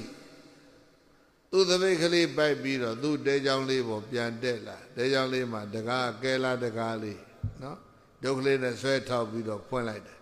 အဲဘေးနားမှာရေအိုးလေးရှိတယ်ရေအိုးလေးနဲ့လှုပ်ဆေးလက်ဆေးသပိတ်ဆေးအဲ့ဒါလှုပ်နေတော့နွားကြီးတော့ခွေနေတာစတော်ကြီးကမြင်သွားတယ်မြင်သွားတော့နွားနှကောင်ကိုစိုက်စိုက်စူးစူးဝေဘူးစတော်ကြီးမေတ္တာပို့ထားတယ်နော်မှတ်ထားချစ်သူတို့ရွာလူတွေဘာခွေတာကိုမေတ္တာပို့တာနွားနှကောင်ခွေတာကိုစတော်ကြီးမေတ္တာပို့တယ်နော်ဘာနဲ့ပို့တယ်လဲဆိုတော့ဒီမှာနေညမညတာဒုက္ခမိစေယနေညမညတာဒုက္ခမိစေယလက်ညိုးလေးထိုးပြီးတော့ပို့တာတယောက်သည်တယောက်ဤဒုက္ခကိုမလိုလားပါစေနဲ့တယောက်သည်တယောက်ဤဒုက္ခကိုမလိုလားပါစေနဲ့အဓိပ္ပာယ်ကဒါနော်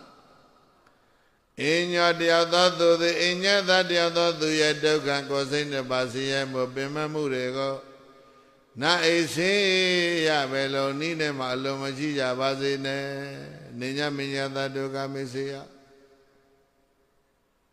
အဲ့ဒါနွားနှကောင်ဘာပြောကောင်းမလဲခွေတာရပ်ပြီးတော့စတော်ကြီးကြောင်းရှိတဲ့ဘက်ကိုလက်ခွက်ထဲကနေပြေးလာကြတယ်တကောင်ကရှေ့တကောင်ကနောက်ကပြေးလာကြကျောင်းသားလေးတပြေးတပြေးနီးလေလာရောကျောင်းမင်းသားမတပည့်စီလဲပါညာဟိုဟာဒီကသိမ်းဆဲနေတဲ့ကပ္ပိယဖိုးသူတော်ကနွားနှကောင်ကျောင်းသားမှာခွေရတော့တဲကျောင်းလေးပြိုတော့မှာပဲဘယ်သူလဲစိုးရိမ်တာ ခက်ပြီးဘိုးသူတော်ကစိုးရိမ်ရှာကျောင်းလေးပြူသွားမှစိုးလို့နွားနဲ့ကောင်ကျောင်းသားခွေနော်ခုနမဲ့စိုးရင်စရာတွေမကောင်းဘူးလားနွားနဲ့ကောင်ခွေသလိုခွေနေကြတာလေစိုးရင်စရာတွေအများကြီးပဲအဲ့တော့ဘုသူတော်ကဘာလုပ်လဲဆိုတော့ဒီဘက်စီအယိုးရှည်ကြီးကံပြီးတော့နွားနဲ့ကောင်ရိုက်မလို့ဆိုတော့ကြီးကဘုသူတော်လှုပ်တာကိုမြင်လို့လားမမြင်မဲနဲ့သိသွားသလားမသိဘူးဟဲ့ဘုသူတော်ဒုချပြောဟိဘုသူတော်ကိုဘာအမိန့်ပေးလိုက်လဲဒုချပြောအေးကောင်းလိုက်တာဗျာဝေဘူးစရာမိန့်ပေးသွားတယ်ဘာချဒုချလို့ပြောတာပါလက်နဲ့ချလို့တော့မပြောသေးပါဘူးနော်ဘာချခိုင်းဆိုတော့ဤစကားဘုသူတော်နားထောင်တယ်ဗျာအားလုံးနားထောင်ရင်သိကောင်းမှာဘာချတပည့်စီချလိုက်တယ်ဘုသူတော်လန့်သွားတယ်နွားတဲ့ကောင်ကကျောင်းသားရောက်တော့ခွေတာမဟုတ်ဘူးရှေ့ကပြေးတဲ့ကောင်ကနောက်ပြန်လှည့်နောက်ကလိုက်လာတဲ့ကောင်နဲ့ခေါင်းချင်းဆိုင်လိုက်အမိထောင်ပြီးတော့တကောင်နဲ့တကောင်အေးအေးဆေးဆေးရှာထုတ်ပြီးတော့ရက်နေကြတယ်တဲ့နွားတဲ့ကောင်ခွေသလားတကောင်နဲ့တကောင်ရက်နေသလား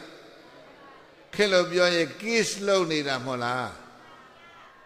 နွားတဲ့ကောင်ရဲ့ငြိမ်းချမ်းရေးကိုစတော်ကြီးဘယ်လိုမေတ္တာပို့လဲနေညမညာသဒုက္ခမိတ်ဆေယ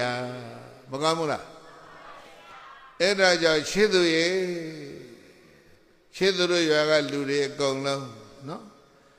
ခွေတာလေးများတွေ့ရခတ်တာလေးများတွေ့ရဘယ်သူနဲ့ဘယ်သူပဲခွေဘယ်သူနဲ့ဘယ်သူပဲခတ်နော်ကျွဲဆိုတော့ဂျိုရှည်တော့ခတ်တာပေါ့ဗျာနွားကတော့ဂျိုတူတော့ခွေတာပေါ့အဲ့ဒီခွေတဲ့ခတ်တာတွေတွေ့ရဝေဘူးဆိုတော့မေတ္တာပို့သလိုပို့ကြစမ်းပါအခွေခတ်တွေရပ်သွားအောင်မကောင်းဘူးလားဘယ်လိုပို့မလဲနေညမညာသဒုက္ခမိတ်ဆေယဆော့ကြဲသုံးကနေညမညာသဒုက္ခမိတ်ဆေယနေညမညာသဒုက္ခမိတ်ဆေယနေညမညာသဒုက္ခမိတ်ဆေယပရောဓဘာသောသူချမ်းလိုသည်ပရဏဓဘာသောသူအချမ်းလေးကိုကောစီမိသူကပဲဖြစ်ဖြစ်ကံစီမိသူကိုမစောကတ္တစီမိသည်ယတေသာကမိသည်ကိစ္စမျိုးမှာပဲဖြစ်ဖြစ်အင်းညောတယောက်သောသူကအင်းညတာတယောက်သောသူဤဒုက္ခကိုစိတ်နဲ့ပါဆင်းရဲမှုပင်မမှုတွေကိုနာအိစီရဘယ်လိုနည်းနဲ့မှအလိုမရှိကြပါစေကုန်သတည်း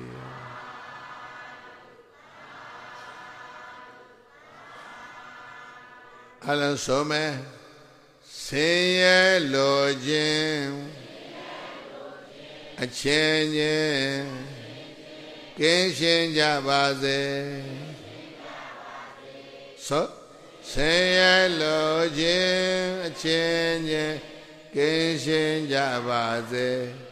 ဆင်းရဲလိုခြင်းအချင်းချင်း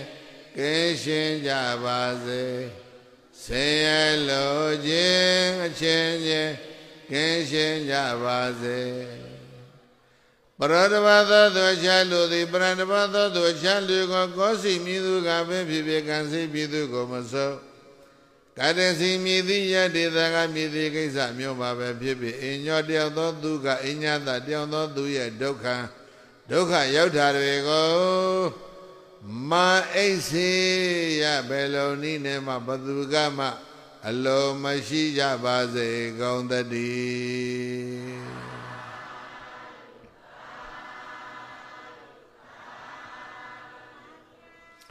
အဲ့ဒီမေတ္တာမြတ်စွာဘုရားကောသလတိုက်သာဝတိမြို့ဇေရွန်ကျောင်းမှာနေတုန်းကဟောတယ်ယဟန်တော်ပ900မြတ်စွာဘုရားဒါကမ္မထံတောင်းတပိတော်တို့တော်ထဲမှာသွားအထုတ်မယ်ဝါဆိုဦးလေးသွားကြတာသာဝတိမြို့နဲ့မဝဲဘူးတောအုပ်ကြီးတဲ့ဝင်သွားတန်ဃာတော်တွေ သစ်တပင်အောက်တစ်ပါးစီရှုံတစ်ပုတ်တစ်ပါးစီလှိုင်းတစ်ခုတစ်ပါးစီတန်ဃာတော်ဘယ်လောက်လဲအိုးနော်စေတကြီးတရ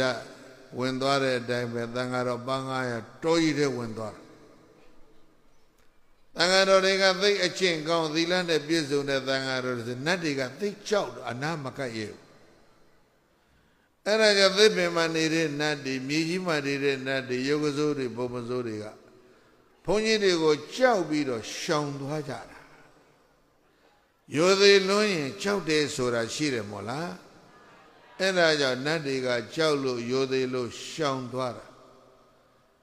ခဏတစ်ဖြုတ်9ရက်10ရက်လောက်နေကြမှာနဲ့ဒူပါတယ်ကိုယ်အိမ်ကိုရကိုနေရမနေရဘူးနတ်တွေ10ရက်15ရက်ကြာလာတော့စိတ်ညစ်ကုန်တချို့နတ်ကလည်းပဲကလေးမွေးကစားတော့ယောဂစိုးဘုံမစိုးဆိုတာကလေးမွေးတယ်အဲ့ဒါနတ်တွေကစိတ်ညစ်တယ်ဘုန်းကြီးတွေတို့တော်တဲ့လာနေကွာတို့နဲ့လည်းမိတ်ဆွေမဖြစ်ဘူးမိတ်ဆွေဖွဲ့ကြောင်းအကျင့်ငန်းကိုမေတ္တာလို့ဆိုတာတို့ပြောထားတယ်နော်မိတ်ဆွေလည်းတို့မဖွဲ့ဘူးတို့အိမ်တို့ရအတင်းလာနေပြန်လဲမပြန်ဘူးဘုန်းကြီးတွေပြန်မှကိုယ့်အိမ်ကိုယ်ရကိုနေရမယ်ဘုန်းကြီးတွေကိုပြန်အောင်တော့တို့နှင်ထုတ်မယ်ဆိုပြီးတော့နတ်တွေက6ထားတရား6တာလားနတ်6တာလားနတ်6တယ်တရား6တာမဟုတ်ဘုန်းကြီးတွေတရားထုတ်လို့မရဘူးသမာဓိပြည့်စိတ်တွေဖောက်ပြန်ပြီးတော့ဘုန်းကြီးတွေထွက်ပြေးကြတယ်တော်ရတယ်ဝါဆိုပြီးမှထွက်ပြေးတာဆိုတော့ဝါကောင်လပိဂာနီးမှာဘုရားနာရောက်သွားဇေတော်ပြန်ရောက်ဘုရားကဟဲ့ငါသားတို့ချစ်သားတို့မင်းတို့တိုးရဲသွားတရားအားထုတ်ဘာဖြစ်လို့ပြန်ပြေးလာတယ်လဲတော6လို့ဘုရားဘာ6ဘုရားလှမ်းကြည့်တယ်တောကတော့မ6ဘူးဘာတွေ6တယ်လဲဆိုတော့နတ်တွေ6တာယောဂစိုးတွေဘုံမစိုးတွေဘာဖြစ်လို့6လန့်တာလဲလို့စဉ်းစားလိုက်တော့ဝင်သွားတဲ့သံဃာတော်ပန်း900ကနတ်တွေနဲ့မိတ်မဖွဲ့ဘူးတဲ့မှတ်တာနတ်တွေကိုဘာမလုပ်ဘူးလဲမိတ်မဖွဲ့ဘူးဆိုတာမေတ္တာမပို့ဘူးလို့တဲ့ပြောရနော်မေတ္တာပို့ခြင်းဟာဘာလို့ထားလဲမိတ်ဖွဲ့တဲ့အလုပ်ကိုမလုပ်ဘဲနဲ့မေတ္တာမပို့ဘဲနဲ့တွားရဲသွားနေနတ်တွေနဲ့ရံဖြစ်ပြီးတော့ပြန်ပြေးလာ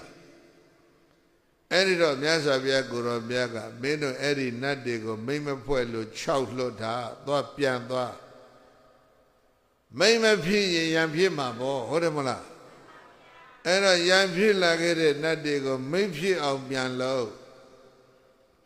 ဘယ်လိုလုံးရမလဲဆိုတော့မှအဲ့ဒီယသနုဘဝတော်သုတ်တံကိုဟောပေးလိုက်တာမေတ္တာသုတ်ဟုတ်လားသံဃာတော်တွေပြန်သွားအဲ့ဒီတောထဲကိုပြန်သွားနတ်တွေနဲ့မိတ်ဖွဲ့သံဃာတော်တွေတောဆက်ရောက်တော့တန်းစီပြီးတော့ထိုင်တာဘာဘလောက်လဲ900နဲတဲ့အင်အားမဟုတ်ဘူးနော်နဲနော်ဒုတယ်မဟုတ်ဘူးမေတ္တာဘယ်နှပါပို့မှာပန်း900ပို့ဗရာတပတ်သောသူအခြားလူသည်ဗရာတပတ်သောသူအခြားလေကကောစီမိသူကပဲဖြစ်ဖြစ်ကံစီမိသူကိုမစိုးကတ္တစီမိသည်ယတေသာမိသည်ကိစ္စမျိုးမှာပဲဖြစ်ဖြစ်နာနိဂုတ်ပေထအမျက်ထွက်ခြင်းစိတ်ဆိုးခြင်းအလျင်မရှိကြပါစေကုန်သတည်း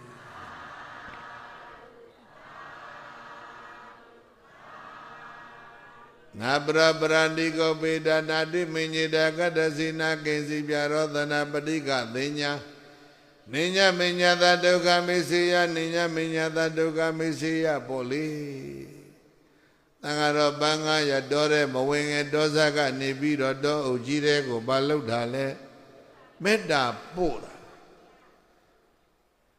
နတ်တွေကတောဇက်ကနေစောင့်ကြည့်တယ်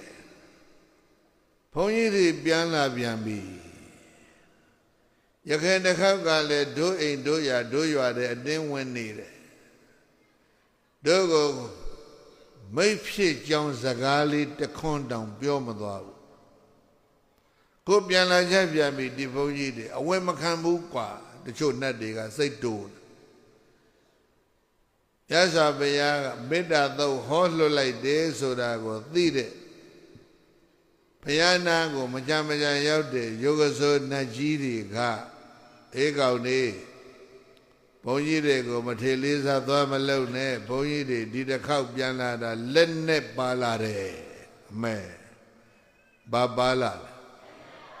တခါချစ်သူကြီးအမြောက်ထမ်းလာတာမဟုတ်ဘူးနော်ပရင်ငန်းကိုင်းလာတာမဟုတ်ဘူးဘုန်းကြီး900ဘာကိုင်းလာတာလဲမေတ္တာလက်နဲ့ကိုကိုင်းလာတာမင်းတို့ကိုင်းတဲ့လက်နဲ့မျိုးမဟုတ်ဘူးမေတ္တာလက်နဲ့ကိုင်းလာတယ်ကွမင်းတို့ဘုဘဒါနာမလုံးနဲ့သံဃာတော်တွေကတော်လုံးမေတ္တာသို့ရွတ်ပြီးတော့အဝယ်မှာမေတ္တာပို့တာနတ်တွေစိတ်ပြောင်းသွားတယ်ပြိဿကြီးရခိုင်တစ်ခေါက်ကချင်းချောက်တာဒီနတ်တွေမို့လားယခုတစ်ခေါက်ပြန်လာတော့ချင်းချောက်သေးလားမချင်းမချောက်ပဲနဲ့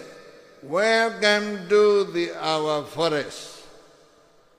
တပည့်တော်တို့သစ်တော်ကြီးတွေကိုကြွပါလို့ကျိုးဆိုပါတယ်ဘုရားနတ်တွေကကျိုးဆိုပြီးမို့လားလွန်ခဲ့တဲ့နှစ်20စိတ်ကတို့ချစ်သူတို့ရွာကိုမလာရဲဘူးကွခုမှ Welcome to ချစ်သူတို့ရွာရွှေကုတ်ကိုဖြစ်လာတာမို့လားမေတ္တာရဲ့တကောပေါ့ကွာချစ်သူတို့ရဲ့မေတ္တာနော်နတ်တွေကကြိုးဆိုသံဃာတော်တွေတော်ကြီးတွေဝင်သွားသံဃာတော်ရှင်မြတ်တွေကိုနတ်တယောက်စီကကပ္ပိယလုပ်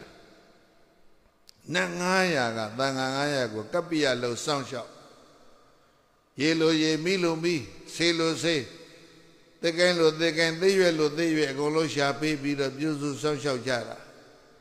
အဲ့ဒီကိုယ်တော်တွေတရားအားထုတ်တော်မူကြတာနတ်တွေရဲ့အဆောင်ရှောက်နဲ့အားထုတ်သွားတာဒါမို့လားပြီနေ့ရောက်တဲ့အခါကျတော့သံဃာတော်900အပါ900အားလုံးယဟန္တာဖြစ်တော်မူတယ်။ဘာအကျိုးလဲမေတ္တာအကျိုးနော်အဲ့ဒါကြောင့်မေတ္တာနိသကရောလောကေသမ္မာပါတုဒုက္ခံကရောမေတ္တာတိတလရံတိဟိဒုက္ခန္တုဘုဒ္ဓိတာပဇာလောကေတတ္တဝါအလီလေးခေါ်မိပိုးလလောကတကဘာတွင်၌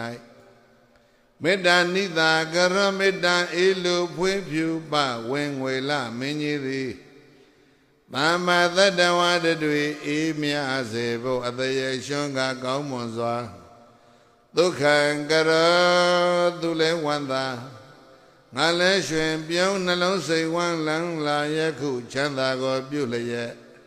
ဘာတုယံလည်းကင်ဝေးဘေးလည်းမခအေးရဖို့ရှောင်းမြအတရေထွန်းပါစေတည်းမေတ္တာတိတလရံတိဟိမေတ္တာဖွေးလျက်အေးတာဆောင်သည့်အယောင်ဝါတို့ဖြင့်မေတ္တာတိတလရံတိဟိမေတ္တာဖွေးလျက်အေးတာဆောင်သည့်အယောင်ဝါတို့သည်ဘုဒ္ဓိတဘုံဘုံလွှမ်းထောင်မွမ်းမလထိတွေ့အကောင်သောမဇာကပခေပွေအပြည့်ပြည့်၌ဒီနေများစွာတတ္တဝအနန္တမန္တမြတော်သည်ဒုက္ခတုကိုစိတ်အေးကဘေးရန်ကွာ၍ဝမ်းသာတကွချမ်းသာကြပါစေကောင်းသတည်း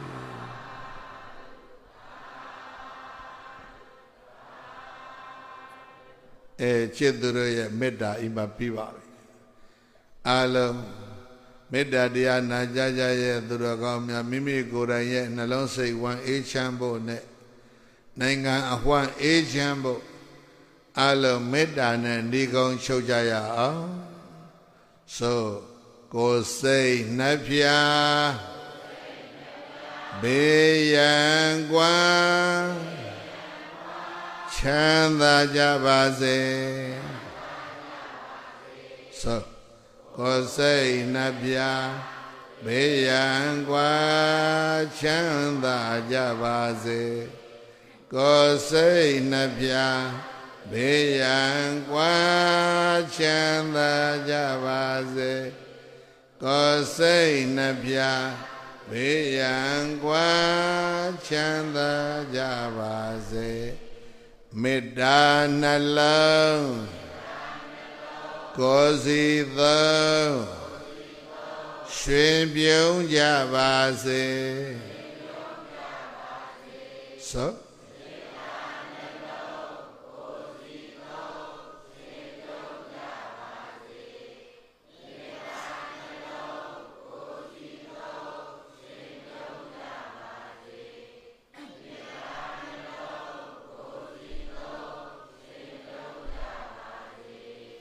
မေတ္တာယံသူဒေါသမူအပူကင်းပါစေ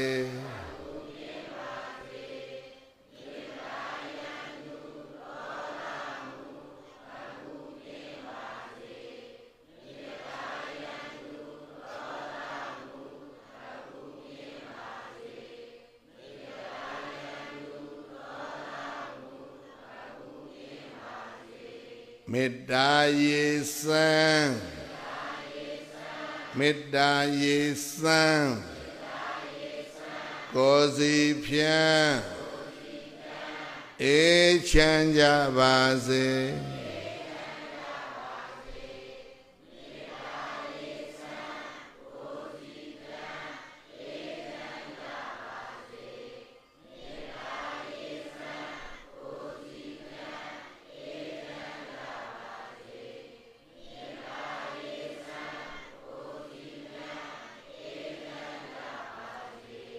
ခန္တီ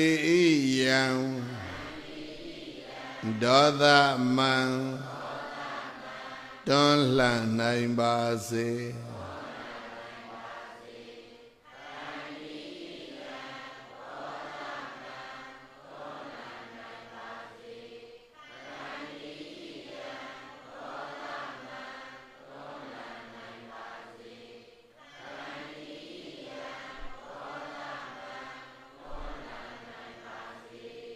ခန္တီနှလုံးအစင်သုံးရွှင်ပြုံးကြပါစေ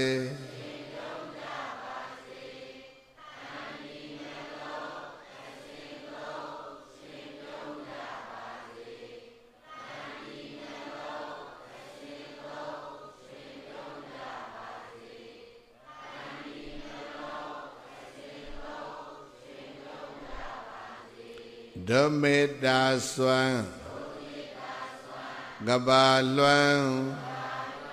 ငြိမ်းချမ်းကြပါစေ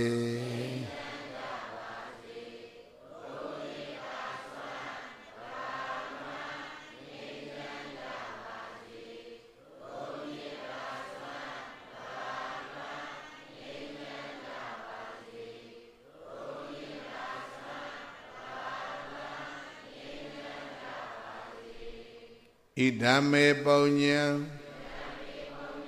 ဘောရိညာဏတပစ္စယော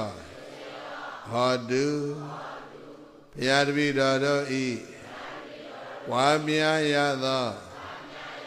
မေတ္တာဘာဝနာတိဆောက်ထသောသီရကုသက္ခုဒါနချစ်သူစေယုံသီရကုသက္ခုဒါနအလှူတော်ဤကောင်းမှုသည်ဘောရိညာဤအထောက်အပံ့ဖြစ်ပါစေတည်းဤကောင်းမှုကုသိုလ်ဖို့ကိုဘဝများစွာသန္တရာမှယနေ့ကြအောင်ဆွေမျိုးမိဘတော်စကြကုန်သောဆွေဟောင်းမျိုးဟောင်းမိဟောင်းဖဟောင်းဘိုးဟောင်းဘွားဟောင်းဆရာသမားပေါင်းတို့အားရကြပါစေကြားသိပါစေအမြဝေဤကြားသမျှကုသိုလ်ဝေစုအယယူ၍ အမြယူ၍ဝမ်းသာကြသည်ချမ်းသာကြသည်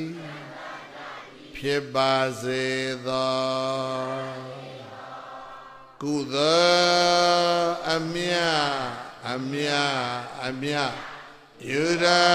မူကြပါကုန်လား